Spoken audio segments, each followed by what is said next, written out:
Hello friends, welcome to my channel Desi Rang Alana संग। आज की कहानी है फ्रेंड्स उत्तराखंड के पाषाणगढ़ गांव की। पाषाणगढ़ का अभिशाप, देह की अंतहीन प्यास, पहाड़ों का खौफनाक सन्नाटा।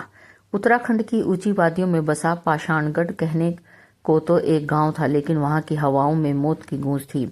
चीड़ के घने जंगलों के बीच बसे इस गांव के घर पत्थर के बने थे, जिस पर काई जमी हुई थी। यहाँ के लोग सूरज की पहली किरण के साथ जागते और सूरज ढलते ही खुद को कालकोठरियों में जैसे घरों में कैद कर लेते।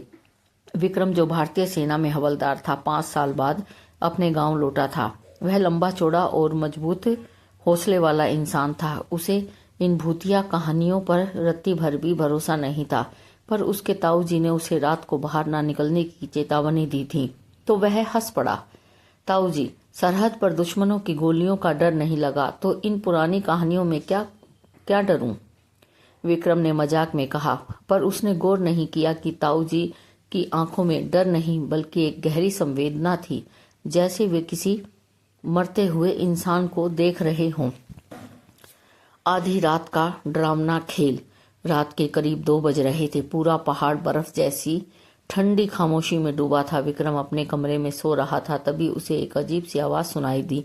घिस घिस घिस। ऐसा लग रहा था कि जैसे भारी बोरी को पत्थर की जमीन पर खींच रहा हो कोई।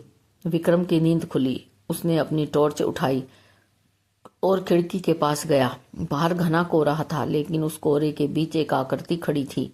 वह आकृति किसी सामान्य इंसान से बहुत बड़ी थी।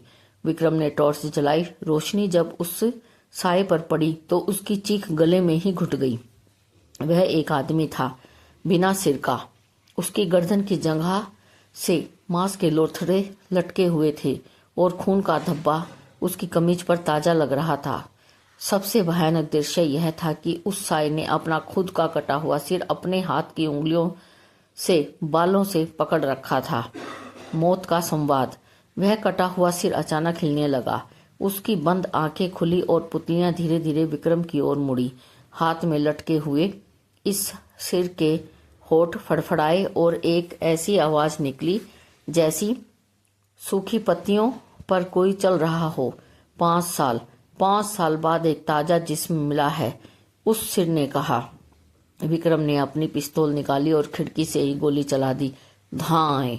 गोली सीधे उस साए के सीने के आर पार निकल गई, लेकिन उसे कुछ नहीं हुआ। यह बिना सिर वाला शरीर अब हवा में तैरता हुआ विक्रम की खिड़की की ओर बढ़ने लगा। विक्रम कमरे के कोने में दुबक गया। उसने देखा कि कमरे की ठोस दीवार में वह साया ऐसे अंदर आ रहा था जैसे दीवार पानी की बनी हो। ठंडी हवा का एक झोंका कमरे में आया और कमरे का तापमान 0 से भी नीचे चला गया। विक्रम को महसूस हुआ कि उसकी मांसपेशियों ने काम करना बंद कर दिया है। वह चिल्लाना चाहता था, पर उसकी जुबान तालू से चिपक गई थी। बलि का विधान। वह कटा हुआ सिर अब विक्रम के चेहरे के बिल्कुल सामने था। सड़ते हुए मांस की बदबू पूरे कमरे में भर गई। तुम्हें पता है, यहाँ यह कहानी का हिस्सा आता है जहाँ राज खुलता है। इस गांव का हर घर एक बलि का कर्जदार है। उस सिर ने अपनी कहानी सुनाई तो 100 साल पहले गांव के लोगों ने अपनी फसल बचाने के लिए एक तांत्रिक के कहने पर एक निर्दोष परदेसी की बलि चढ़ा दी थी। उन्होंने उसका सिर काटकर उसे कुएं में फेंक दिया था। तब से वह अपनी अधूरी देह को पूरा करने के लिए हर साल एक पूर्ण शरीर की तलाश करता है। विक्रम ने देखा कि वह साया धीरे धीरे उसके शरीर में समाने की कोशिश कर रहा है। उसे अपने सीने में असहनीय दर्द महसूस हुआ, जैसे कोई दिल को बर्फीले हाथों से निचोड़ रहा हो। सवेरे का खौफनाक मंजर। अगली सुबह जब ताऊ जी और अन्य गांव वाले विक्रम के कमरे में पहुंचे तो कमरा अंदर से बंद था। दरवाजा तोड़ने पर जो दिखा उसने सबकी रूह कपा दी।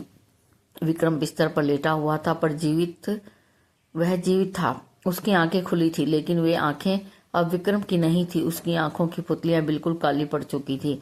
जब उसने बोलना शुरू किया तो उसकी आवाज वह नहीं थी जो कल थी।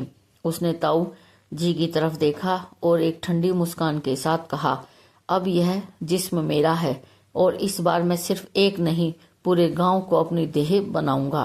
कहते हैं कि उस रात के बाद पाषाणगढ़ में कोई भी इंसान जीवित नहीं रहता। आज भी सैलानी जब उस रास्ते से गुजरते हैं तो उन्हें पहाड़ की चोटी पर एक फौजी की वर्दी में आदमी खड़ा दिखता है। वह हाथ हिलाकर सबको बुलाता है, लेकिन अगर आप पास गए तो आप कभी नहीं लौटेंगे। तो गाइस, आपको मेरी ये कहानी कैसी लगी? अगर आपको मेरी ये स्टोरी पसंद आई हो तो गाइस मेरे चैनल को सब्सक्राइब करें, लाइक एंड शेयर करें। Thank you.